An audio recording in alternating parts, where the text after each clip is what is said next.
I will never look at Jamaica the same way after learning about these rare animals. First up, the Jamaican Tody, a tiny bird with dazzling green and red feathers. It's like a living jewel flitting through the forests. Ever heard of the Jamaican Iguana?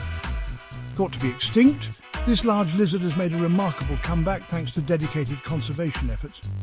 Meet the Jamaican Blackbird, a melodious marvel with its glossy black feathers and unique call. Buzzing around next is the Jamaican Honeybee, a local hero adapted perfectly to Jamaica's environment.